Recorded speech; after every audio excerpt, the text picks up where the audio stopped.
I'm going to spend most of the last two classes going into a new topic, but that's not going to be on the test. Okay. So the new topic is going to be rotational kinetics. And if you're going into physics 2 next semester, or if you're getting ready for like a standardized test like the MCAT or something, you probably want to try to make some sense out of this stuff. So I'll give a little introduction to it. But so none of that's going to be on the test. So that means that the final is only going to be up through conservation of mechanical energy. Okay, so let's see. Exam 5.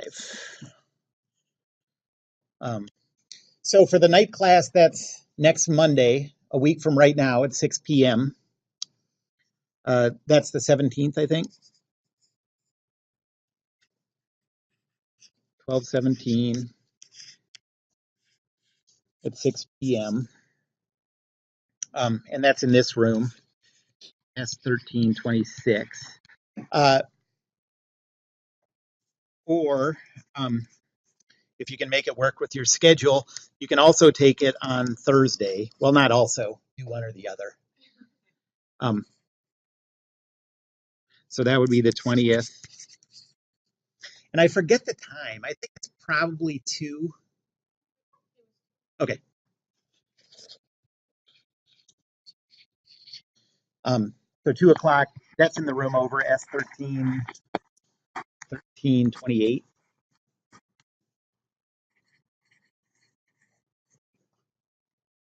Okay, so whichever one of those you come to, you don't have to tell me ahead of time if you're going to the other one. I'll just have a bunch of tests and you can take it.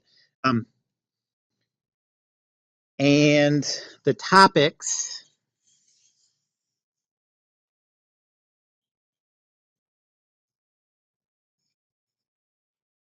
will be everything up through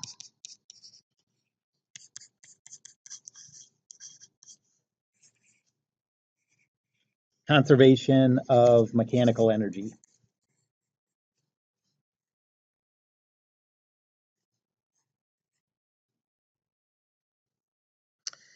Okay, so today and Wednesday, I'd be happy to take as much time as you want to at the beginning. If you have questions about homework problems or example problems, I'd be happy to do that.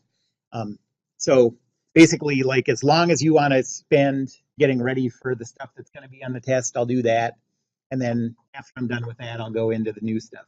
And if you have no interest in learning about rotational kinetics, then you can, I guess, leave. It won't hurt my feelings.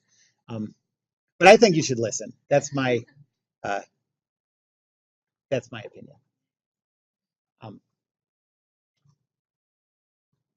Okay. Does anybody have any homework questions? Yes. Yeah. Yeah. Hmm.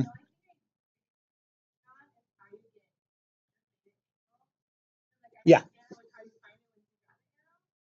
Yeah. Where to draw the arrow. Okay. I think so. I think I know what you mean. Okay. So are those ones where it's, can you hold it up? Let me see the picture. Okay. Okay. Yep. So the first one, let's say it's a ramp like this. And we know this angle, let's say it's 30 degrees. You have an object sliding. All right, well, what this always is, so you're always going to take your y-axis and make it point directly out of the surface. And that's how you choose the coordinate system.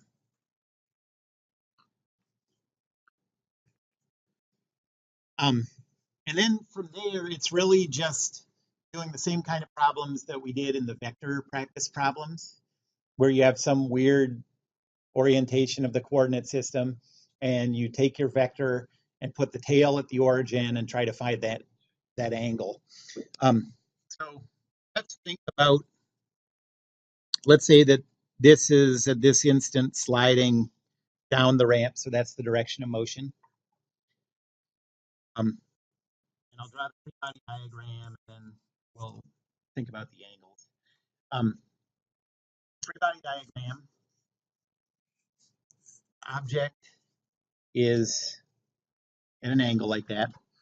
Weight force is just straight down to the bottom of the page because gravity itself doesn't know anything about how your coordinate system's oriented or whatever. It just does what it does. It just applies a force straight down. And then the normal force is perpendicular to the surface. And then the friction force is, well, let's choose a coefficient. Let's say the coefficient is 0.1. The friction force is in the opposite direction of motion, so it's this way. And it has a magnitude of 0.1 times n. And so now, one by one, we're just going to take these three vectors and put the tails and the origin of that coordinate system and figure out what the angles are.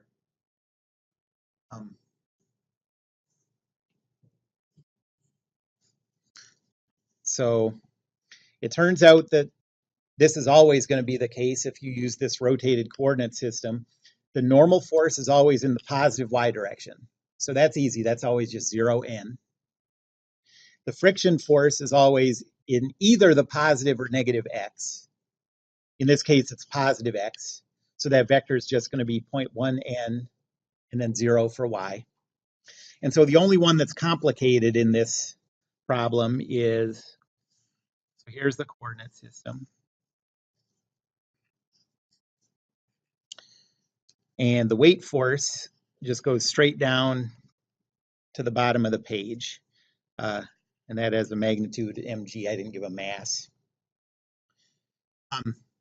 The angle between the horizontal and the incline is always going to be the same as the angle between the negative y-axis and the weight force.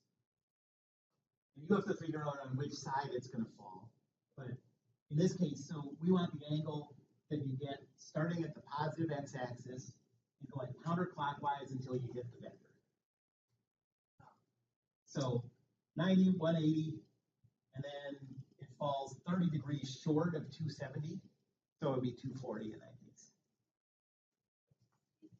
Yeah, sure. So, so this angle would be the 30. And so that means that this angle theta is 240. Yep.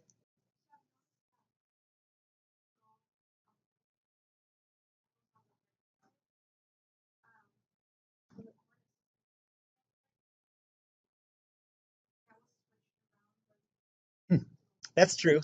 I guess, yeah, I guess that always has to be true pretty much because of the way you draw the angle symbols.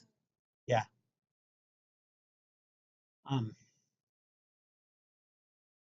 Okay, and then the next one you asked about, number 9, has a little sort of wrinkle thrown in it.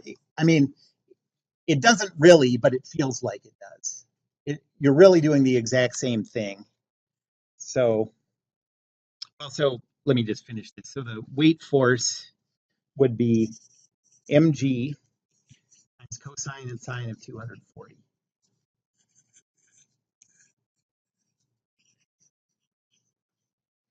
And you don't have to put any negatives in there. The negatives will come out from the cosine and sine.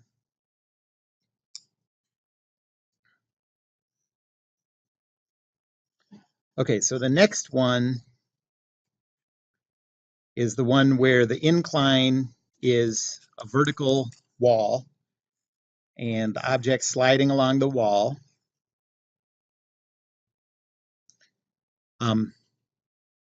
And I don't know, let's say at this instant it's sliding up the wall and there's a force applied like this, and I think the angle that's given is 35 degrees.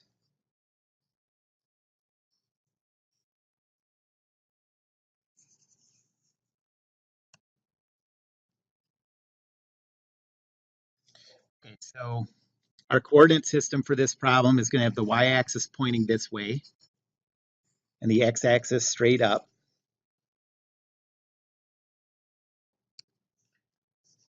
And a free body diagram. Yes. Mhm. Yeah. So it doesn't matter where, it doesn't matter where you draw the origin. All we care about is the directions.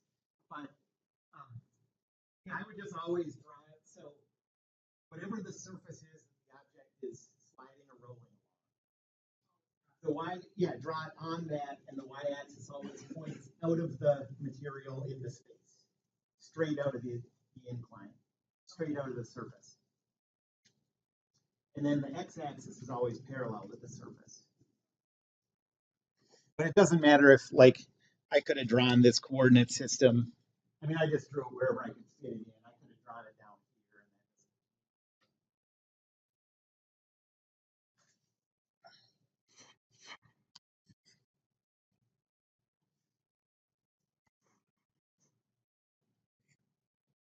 Okay, so the free body diagram.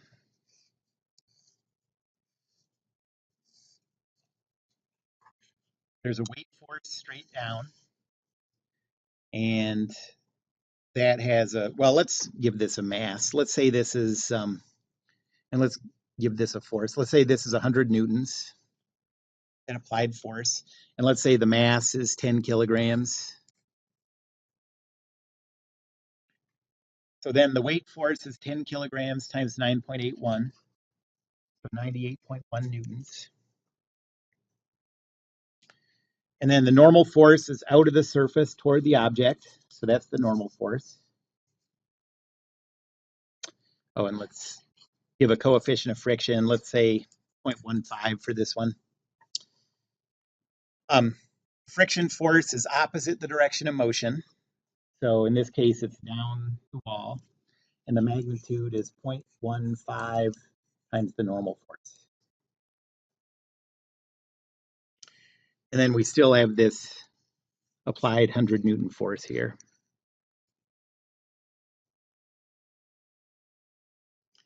Okay, so on most of these incline problems, the thing that you have to use cosine and sine for is the weight force.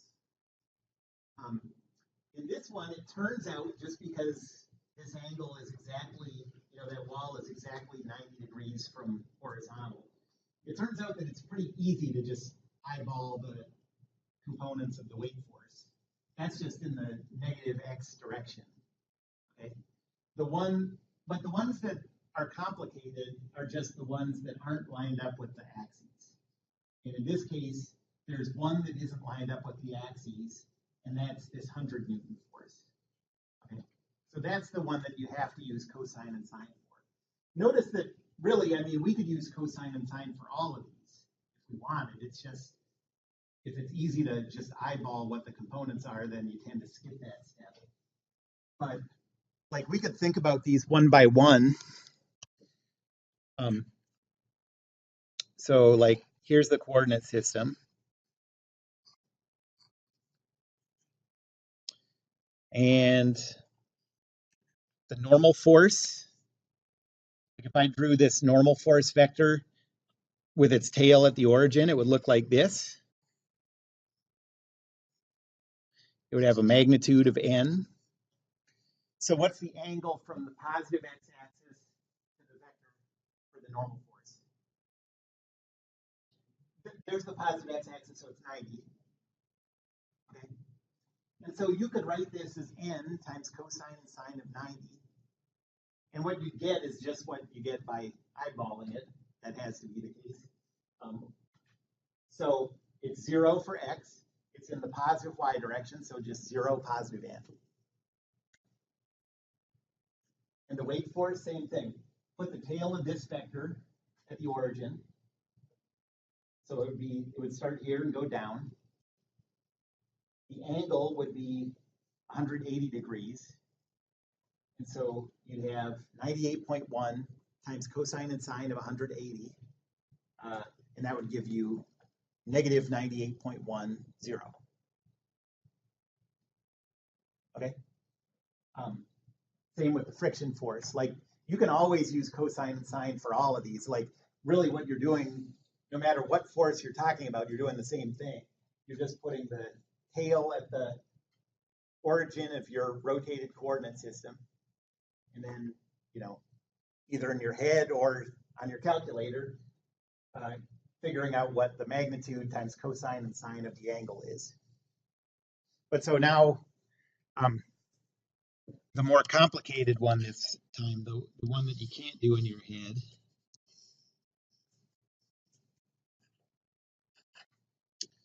is that 100 Newton force.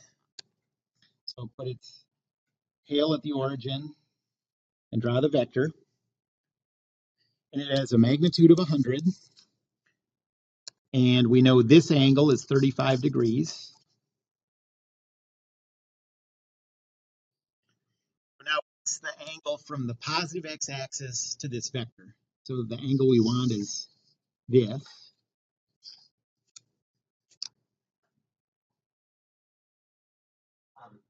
90 to get here, 180, 270, and then 35 more degrees, so 305.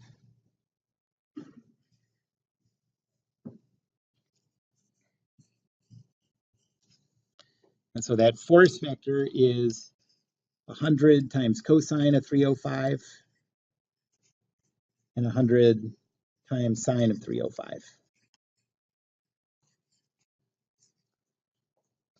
And then once you have the components for each one of those force vectors, just them on the left side of Newton's second law, set it equal to the mass times the acceleration vector for these is always just a0, and then just solve for whatever variable it asks you for. Any other questions about either of those?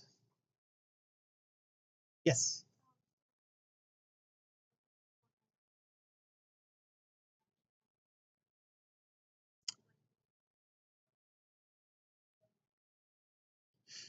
Oh, there are some problems where, so the only time that you don't have the acceleration a0 is if you have a cable problem with pulleys, because pulleys change the direction of cable forces. So like if you have one that's,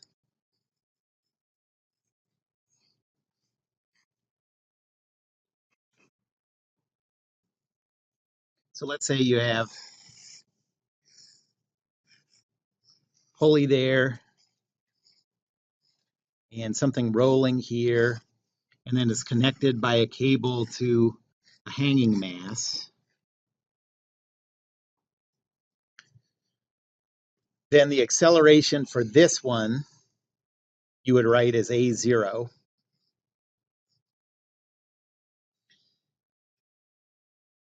For the acceleration for this one, you have to think, okay, we're saying, like the way to think about this is, so we're going to call this one an acceleration of a0. So think of this as like, that's representing we're moving this in the positive x direction. So what happens to this one if you move this like an inch in the positive x direction? This one goes down an inch, an inch in the negative y direction. And so that acceleration has to be 0, negative a. And there's nothing that says, so 0, negative a. This doesn't have to be the one that you write as a0. You could also say, okay, this one, I'm going to say that this one's accelerating 0, positive a. And then what you're doing is saying, I'm going to move this an inch in the positive y direction. Where does this one go? For that cable to stay the same length, it has to go in the negative x. So you could do this problem also with this as 0a. This is negative a0. Even though it starts out looking different, your variables will just take the opposite answers, and when you plug them back in, everything comes out the same, no matter which of those ways you do it. Anyone else? Ben, did you have a question? Okay. Anybody else? Okay. Any other homework questions you want to see me do, or any other overall questions?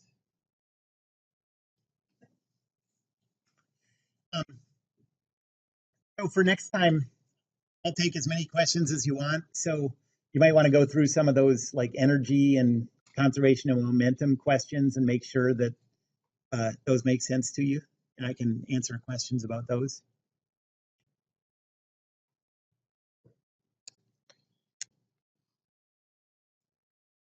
Start out with a conservation of mechanical energy question, um, and I'll give you some time to work on it. And um,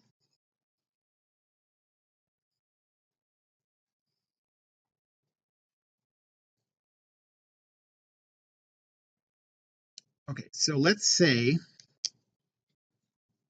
um,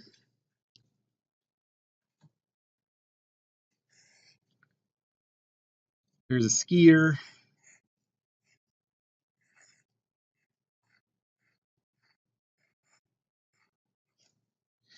uh, traveling along flat snow and up to the base of a hill. And let's say we want a way to measure the speed that the skier is going along the flat.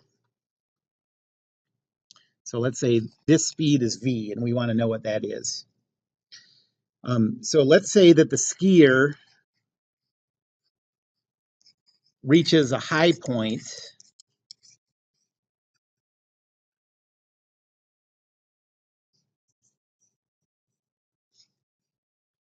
on the hill of, let's say, 2.5 meters.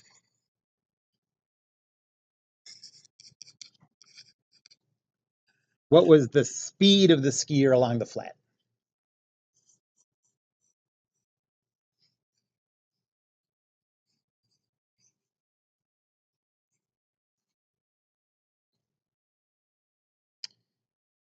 Um, so on this one, we don't know the skier's mass, and mass does come into it comes into conservation of mechanical energy questions, but you can just say that, just put it in as he has an unknown mass m, and you'll see that it cancels out if you do this right. Okay, so all right, see if you can work through that, work together on it, ask me questions, and then I'll go through it after you have a little time.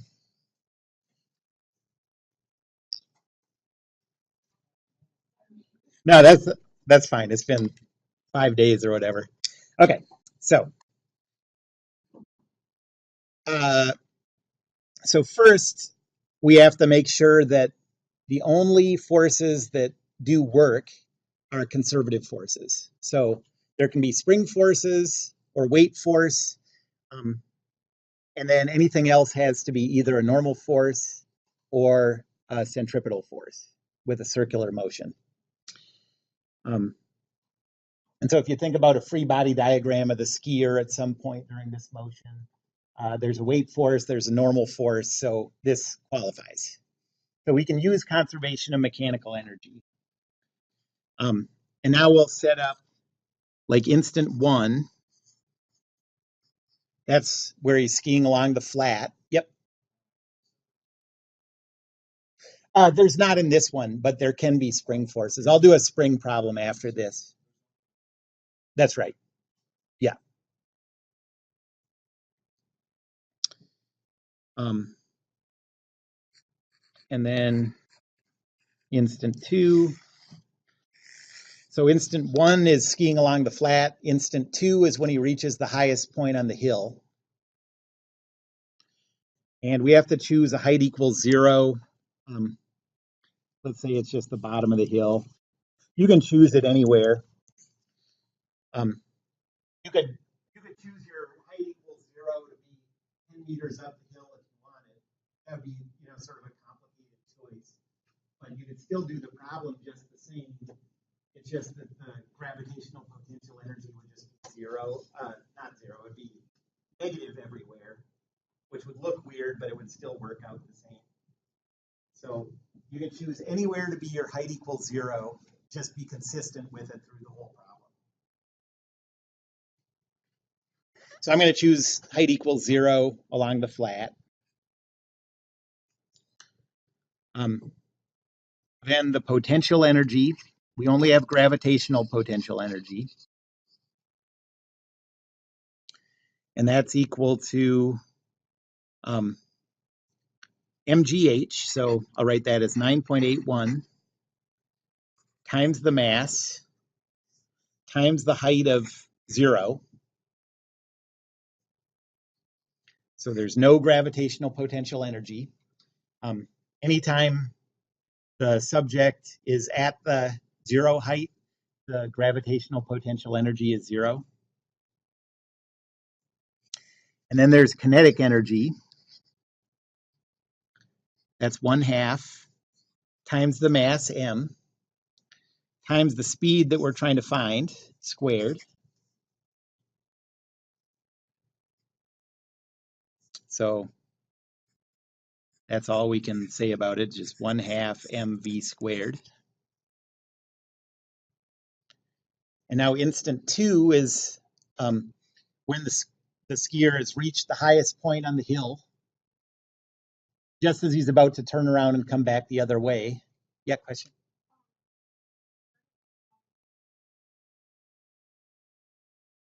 No. So at the bottom, he's skiing. So if you're going to get 2.5 meters up this hill, then at the bottom you have to be skiing pretty fast, you know? And so he's going the fastest he's going to go along the flat, and then as he starts to go up the hill, he's going to slow down.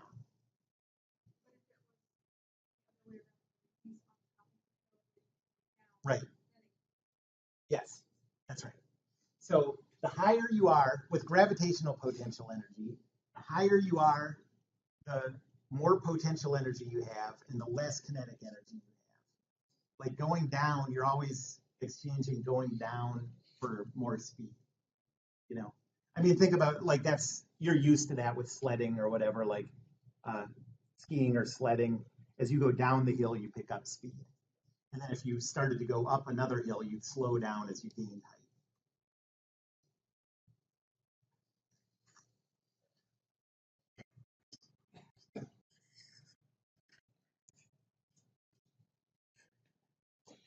Okay, so at instant 2, the gravitational potential energy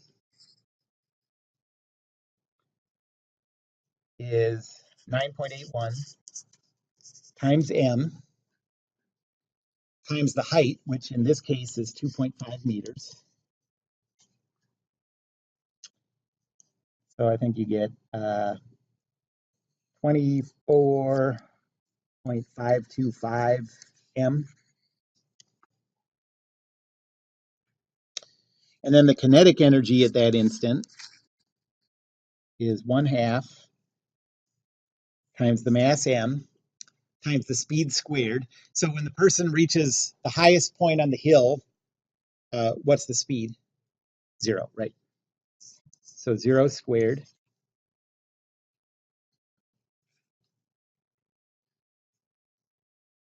And now conservation of mechanical energy says 0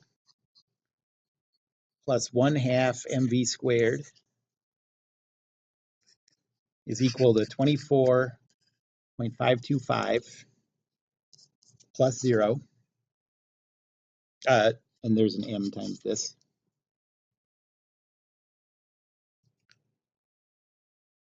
And now you can see how the mass cancels out. Just divide both sides by m and those go away.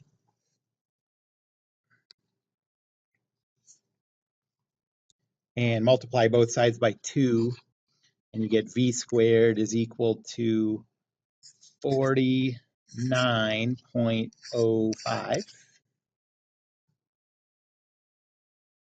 And then what's the square root of 49.05? What? Oh, yeah, 7-ish. Yes, right. Very close to 7.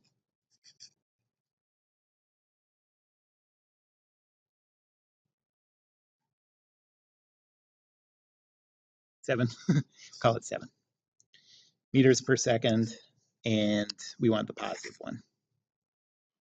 So you have to be going 7 meters per second along the flat to get to a height of 2.5 meters. And notice that the 2.5 meters we're talking about is totally a vertical distance. That's not saying how far along the hill the person goes. If this hill was at a really shallow angle, he could go way, way out before he reaches a height of 2.5 meters. But we're just talking about that vertical distance is 2.5 meters. So that's another case.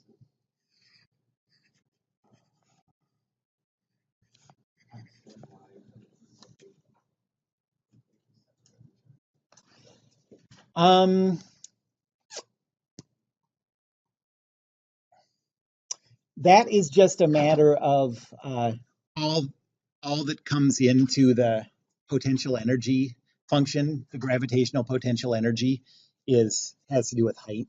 So with energy, that gets it can get a little muddled actually.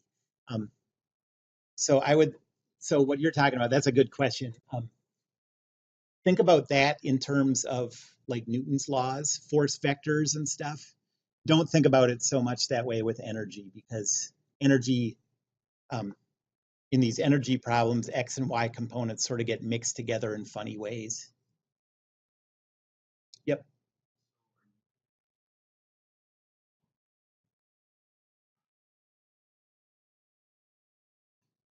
In this case, I mean, that's a pretty typical kind of problem I would ask. Okay, how about this? Here's another one.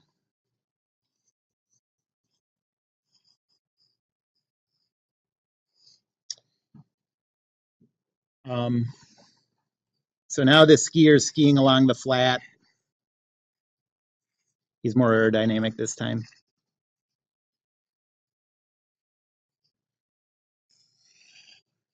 And instead of going up a hill at the end, so he's going some speed v. Instead of going up a hill at the end, he runs into a big spring.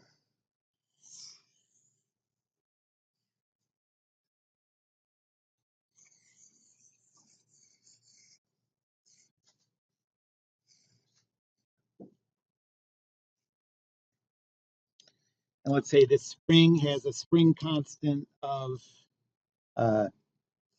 500. That would be newtons per meter. And let's say the skier has a mass of 50 kilograms.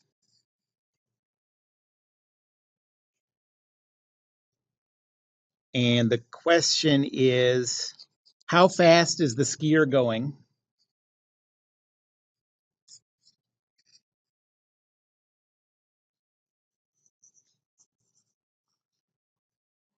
If when he hits that spring, the spring compresses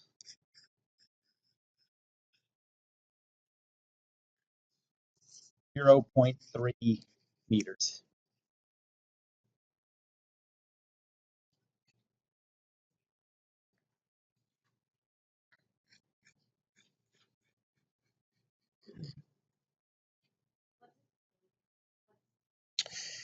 That is how stiff the spring is. So if you have a spring that's really hard to stretch and compress, that value is big.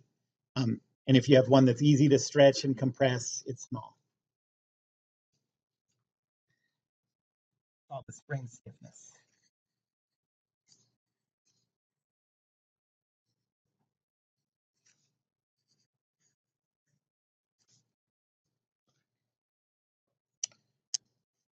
Okay. So for this one, I mean, gravity is always acting. Gravitational potential energy is the same through this whole problem. So we can just set our H equals 0 to be on the ground, and then the gravitational potential energy is going to be 0 everywhere. It won't even come into it. So first of all, is this a problem where we can use uh, conservation of mechanical energy? And how do you know? That's right. So the conservative forces are gravitational and spring. And then the non-conservative force is the normal, but that doesn't do any work, so this works fine.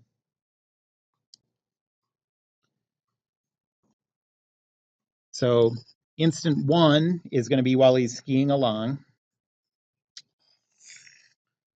And instant 2 is going to be when the spring is at its most compressed.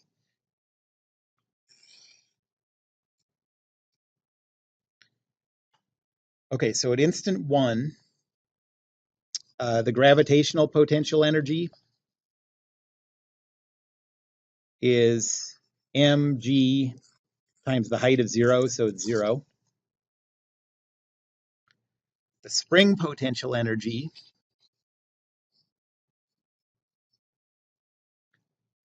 is 1/2 times that value of k times how much the spring is, the distance the spring is compressed or stretched from its resting position. So what's that in this case? Ke is the kinetic energy. Just a lowercase k is the how stiff the spring is.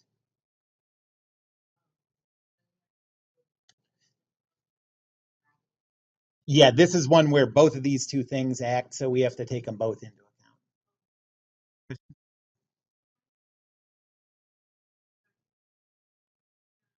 I could have, for potential energy, I just knew it was going to come out 0 no matter what, so I just didn't write it in there. Okay, so before he hits the spring's still at its resting length, so the x value is 0, 0 squared, so spring potential is 0. And then at instant 1, the kinetic energy is 1/2 times the mass of 50 times the speed squared. And so that's 25 v squared.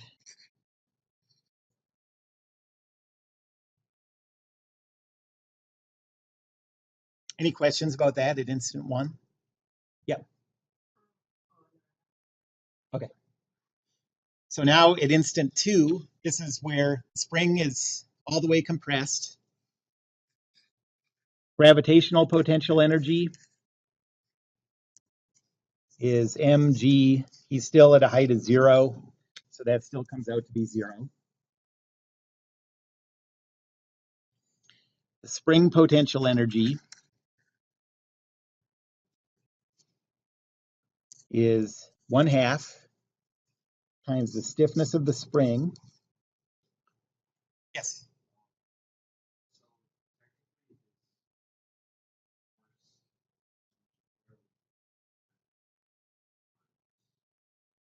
Yeah, that's right. And then times 0, so it comes out to be 0.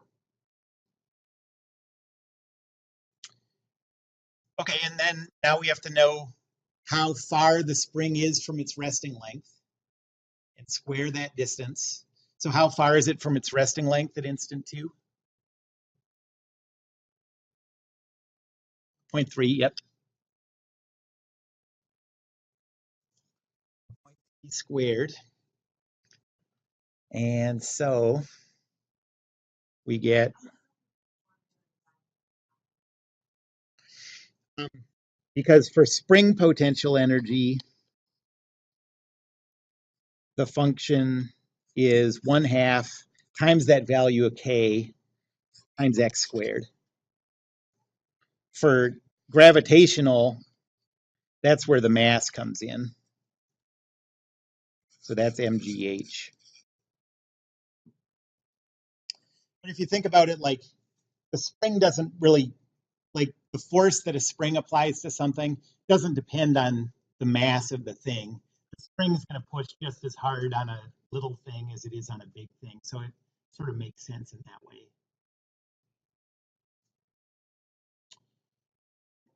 Okay, so 0.045, 0.0225, I think.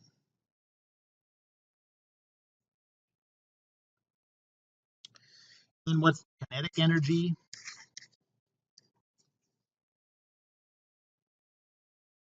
Oh, no, 2.25, I think. Ugh.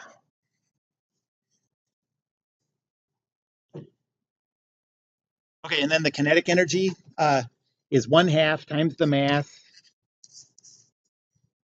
times the speed squared.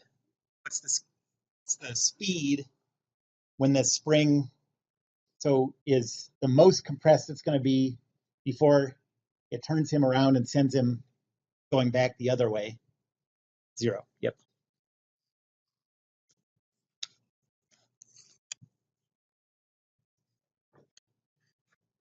So now conservation of mechanical energy says 0 plus 0 plus 25v squared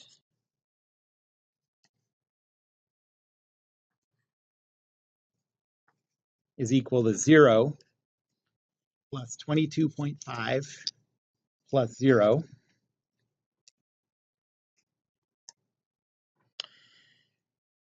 And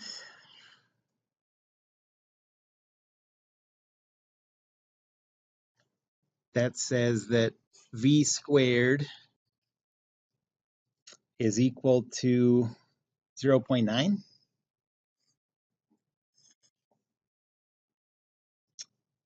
And so v is equal to plus or minus 0.9 something.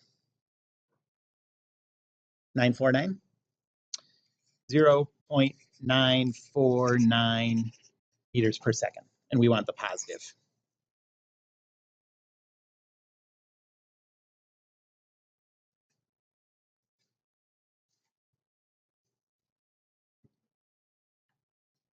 Any questions about that one?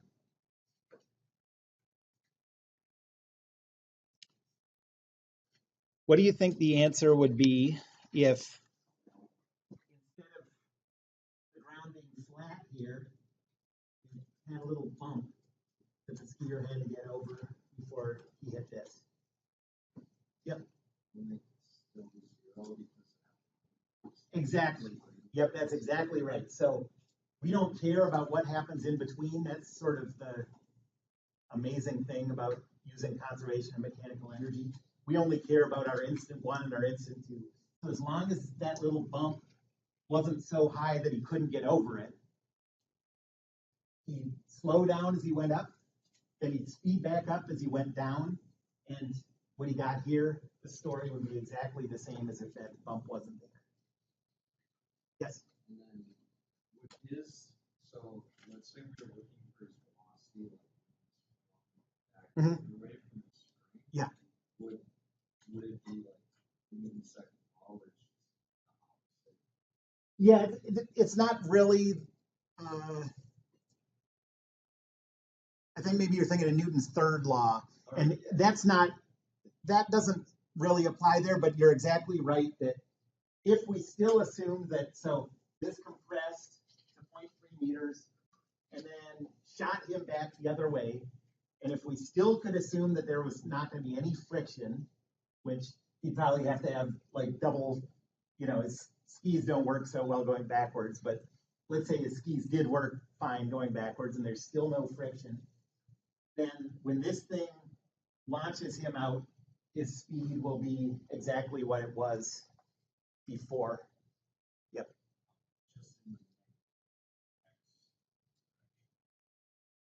Yes, but since it's speed, it would come out the same. And if we did this with a hill over here,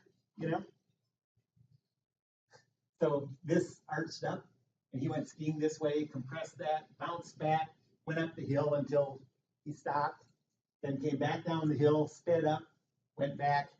It would go back and forth forever, just oscillating between those two things.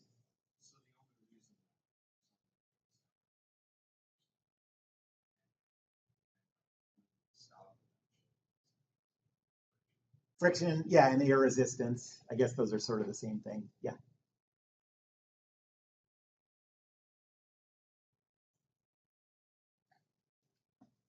Any other questions about that one?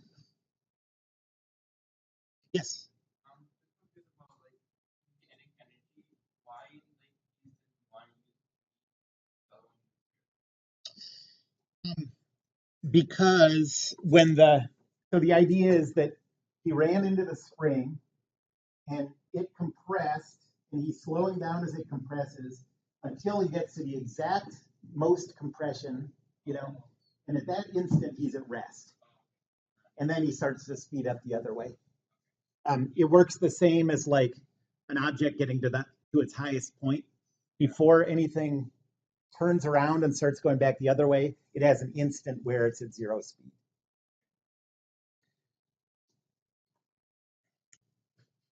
Um,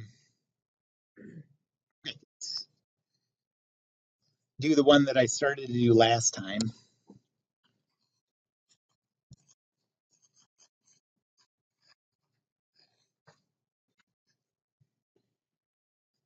Um,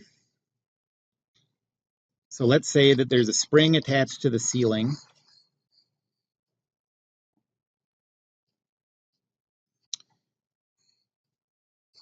and a mass attached to the spring.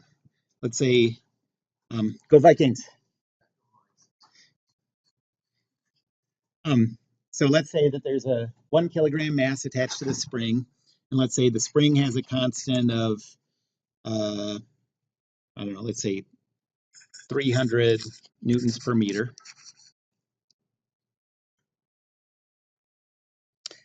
And we started talking about this last time. Um,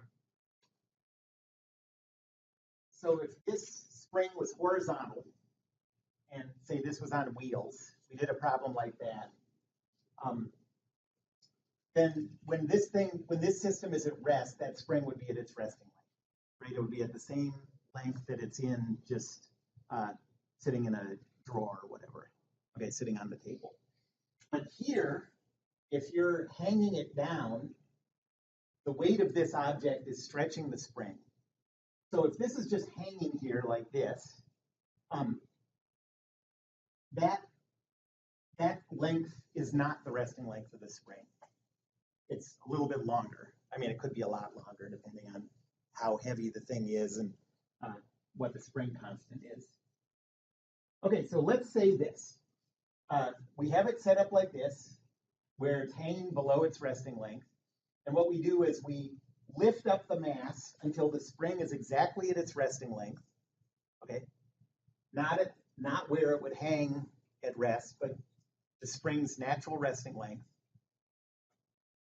And then we let the object go, and it starts to, so we hold it up so it's at the spring's resting length, let it go, and it would drop down a little bit and then oscillate back and forth. Okay.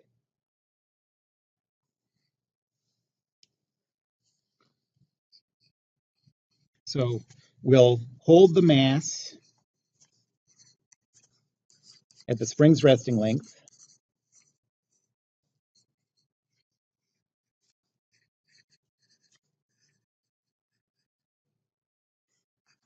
and drop it.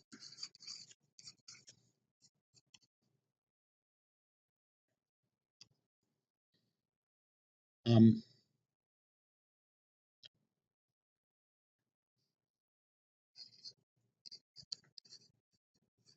what's the height of the spring? That doesn't make any sense. What's the height of the mass? Like basically the length of the spring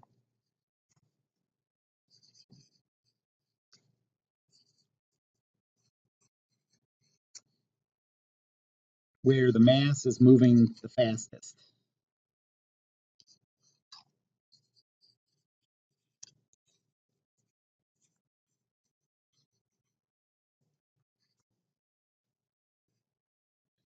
Okay, so um, the approach for any problem where the spring is vertical like this, um, so any problem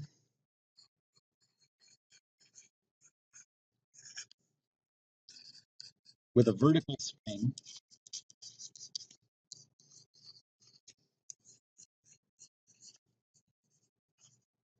what you want to do is choose your height equals 0, your h equals 0 height,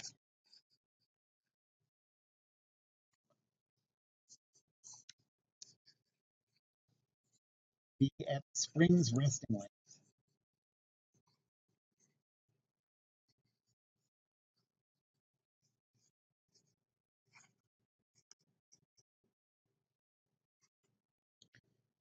And the reason you want to do that is then the h that you're using for the gravitational potential energy is also x. Oh,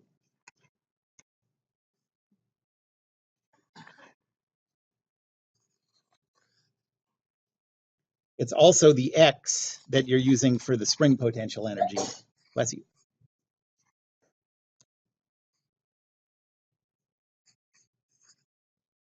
Okay, so anytime you see a problem where the spring is hanging vertically, this is where you want to choose your height equals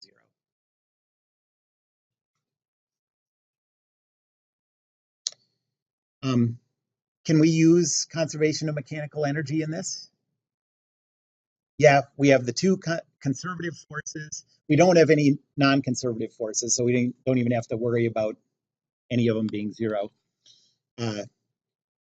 Okay, so our instant 1 is going to be where it's released from, when it's released. And our instant 2 is going to be when it's going the fastest.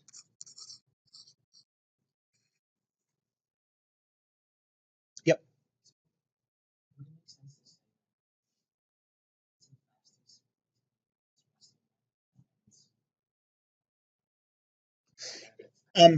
Yeah, so I like thinking about it that way. That's not, so where it actually would be is it's going to be its fastest at exactly the hanging length. So, uh, so here's where the spring wants to be. You let it hang, it drops down a little bit and sits here. And that's when the system's at equilibrium now. And so it's going to oscillate. The spring is going to be pushing it down until it gets to that new equilibrium position. Then it's going to be pulling up on it, but it's still going to take it a while for the spring to turn it around. And so that new equilibrium position is the exact middle of the motion, and it's where the thing's going the fastest. Okay, so instant 1, the gravitational potential energy is the mass, 1 kilogram,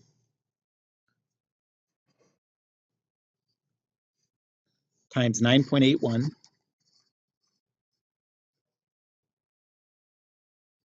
times what's the height at instant 1? 0, yep.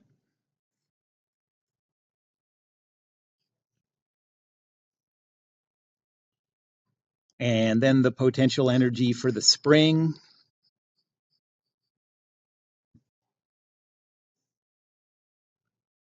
is 1/2 times the spring constant. So that's 300 times h squared. And what's h? 0, yep. So that's also 0. And then the kinetic energy is 1/2 times the mass times the speed squared. What's the speed right at the instant that you let go of it? 0. So all this stuff is equal to 0 at instant 1. Now instant 2, the gravitational potential energy is 1 times 9.81 times, so now we're trying to figure out what h is going to be when it's at its fastest. So I'm just going to leave this in here as h, and we're going to want to figure out what that is. So that comes out to just be positive 9.81 H. And if that H is positive, then we have positive potential energy. And if H is negative, if it's below the resting length, then that potential energy is negative, but that works fine. Yep.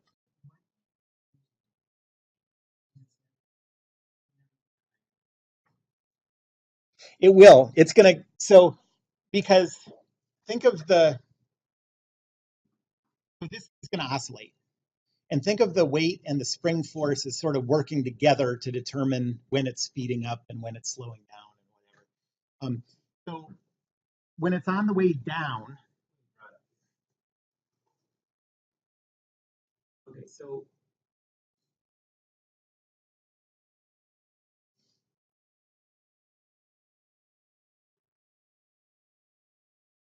there's the resting length. There's where it's released from. Here's where it sits at equilibrium. Okay, so if you hold it up like this and let it fall, the combination of the spring and gravity push it down until it gets to its equilibrium position. At that point, it starts trying to put the brakes on, but it can't stop it immediately. And so the thing oscillates, it goes down, slowing down until it gets to here. Then it starts coming up the other way. It's pulling it up until it gets to equilibrium. But the same thing happens. At the instant it gets to equilibrium, the spring all of a sudden starts trying to slow it down. But it can't turn it around instantly, so it comes back up to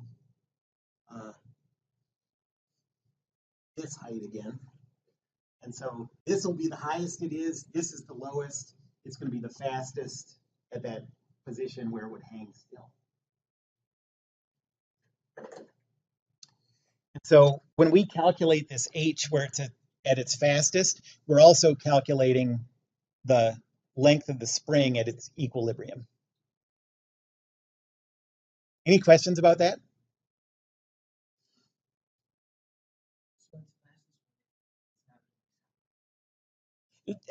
That's exactly right. It's at the instant where it's just ended the period where the spring is speeding it up the whole time, and it's just about to enter the period where the spring is slowing it down.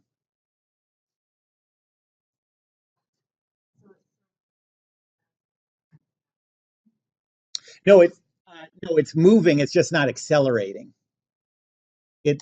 So its velocity is fastest, but its acceleration is 0.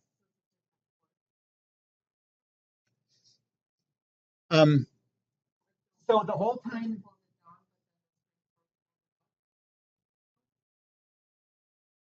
right? So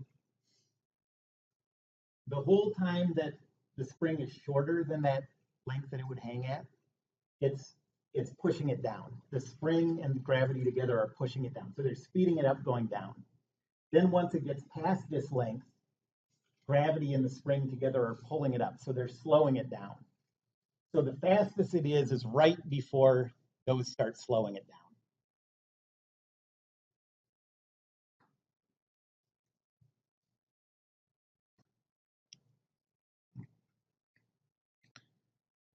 Okay, so potential energy from the spring is equal to 1/2 times 300 times, again, H is, that H represents the spring value X, how far the spring is from its resting length, so H squared. And so we have 150 H squared. And then the kinetic energy is equal to 1/2 times the mass times the speed squared, and we don't know that. So this is 0.5 v squared.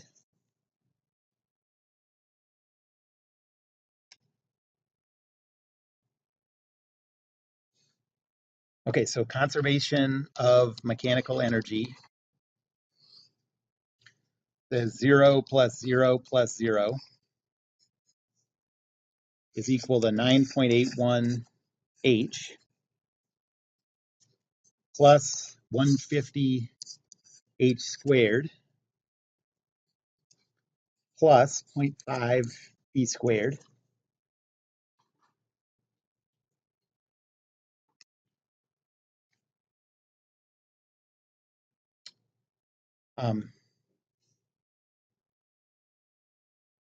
So v squared is equal to negative 300 h squared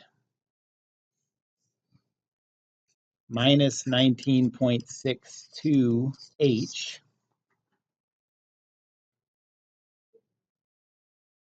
I'm just doing the algebra here to get v squared by itself. What?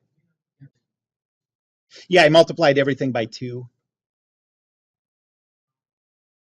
I just did like 3 algebra steps.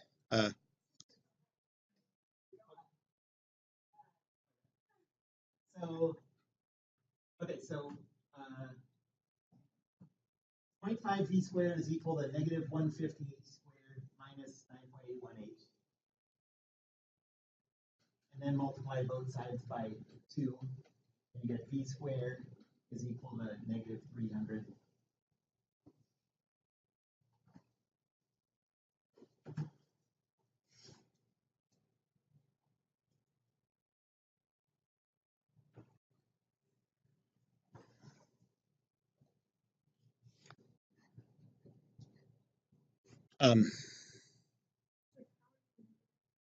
Okay, I'm going to erase this.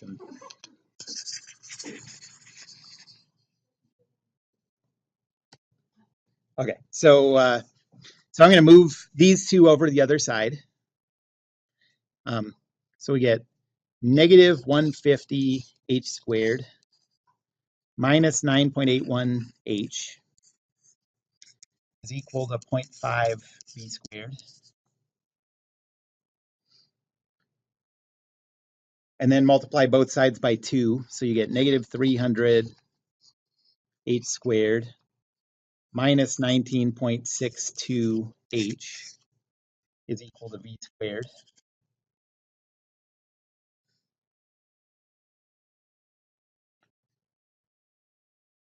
And then take the square root of both sides.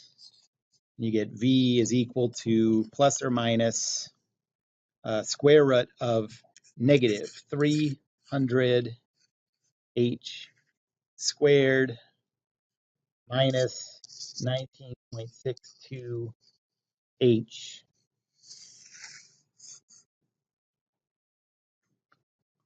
And we're trying to find out where that is the biggest. Okay, so how do we find out? So what's h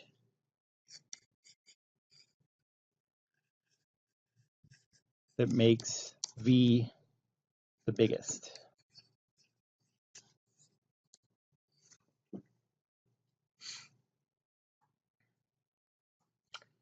Well,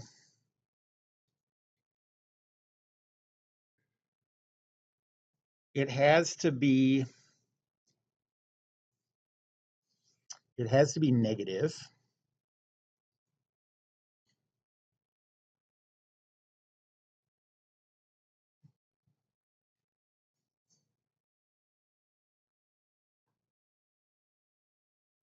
Okay, wait.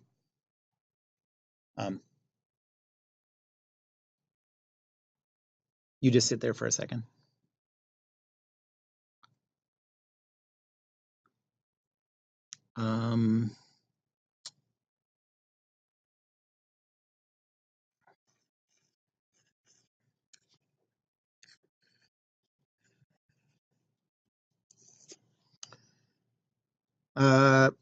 What is, someone tell me what 19.62 divided by 600 is?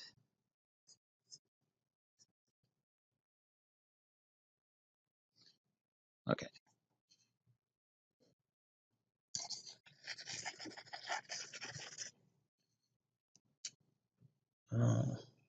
Okay, so h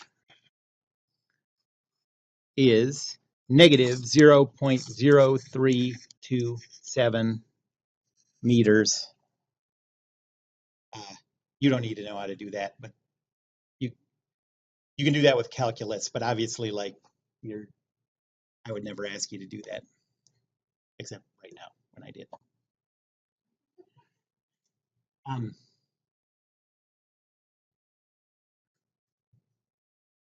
Okay, so does it make sense that H is negative? So H is negative 3.27 centimeters, that means.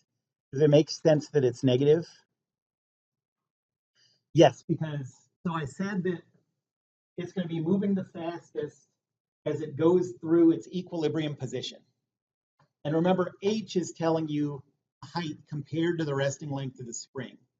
So a negative H value means that this mass is lower than it would be if the spring was at its resting length. So that's what we expect, okay?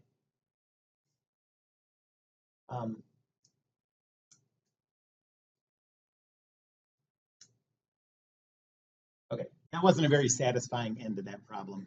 We thought that was going to come out with the algebra being easy. One way you could do that, I mean, like if you had to figure out the answer to that, not on a test, but you were just curious, you know, whatever, you could just plot this function. You know, you can use software or whatever online, plot that function and just find the value where V is the biggest, you know. Just look at it, there it is, the highest point, and take that. But otherwise, you just need to use Calc 1 to do it. Yes? Can you talk a little bit more about like the resting versus equilibrium? Yes. Versus H equals 0? Yes. Versus all that? Yeah. So what I call the resting length, I'm trying to be consistent with that. The resting length is like if the spring is just sitting there on the table with nothing attached to it, that's the length of the spring. That's the resting length of the spring, however long it is just sitting there on the table. So that's not equilibrium. Right. Equilibrium then, in this case, so if you have a problem where the thing is oscillating horizontally, equilibrium and the resting length of the spring are the same because gravity isn't doing anything to lengthen the spring. You know what I mean? But if the spring is vertical and gravity is working to stretch the spring, you know, it's pulling the mass down to stretch the spring, then the equilibrium hanging length of the spring is not the same as its resting length because the weight of the mass is pulling it stretched a little bit. I wish I had a spring in here. Oh, yeah. Okay, so here's the resting length of this spring, you know. But if I hang a mass from it, the mass stretches it a little longer than its resting length. Okay, so the equilibrium length of this spring in this configuration is longer than the spring would be if nothing was hanging from it. So is the equilibrium length the same as the new resting length with the weight attached to it? Yeah, but let's not call it that. Let's just think of the spring. There's only one resting length for a spring, and that's the length that it is when it's just sitting on a table. And then when you do stuff to it, it can have an equilibrium length that's different from that. But still, once you take all the forces away, that spring still wants to be its original length. So the spring has its own resting length that is just dependent on itself. But then if you do other stuff to it, you can make it stretch or compress or whatever.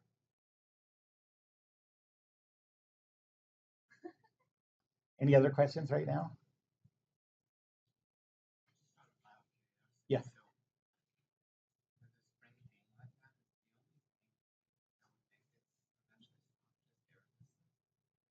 And deformation of the spring. So the spring loses energy every time it deforms. And our math doesn't say that that happens, but it does. Not very much. I mean, this actually is a pretty good model. But so little by little, as it loses energy through heating up the spring a little bit through noises and whatever, this energy is lost in the spring little by little. So that and air resistance together are what eventually stop it.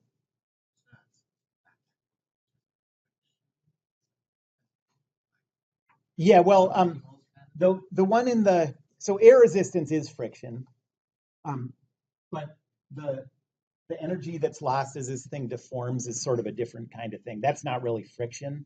It's just it's called hysteresis. It's just energy loss as something deforms inelastically.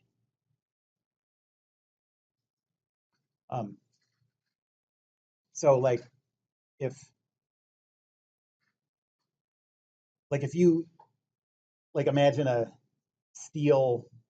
really thin shelled steel ball, okay?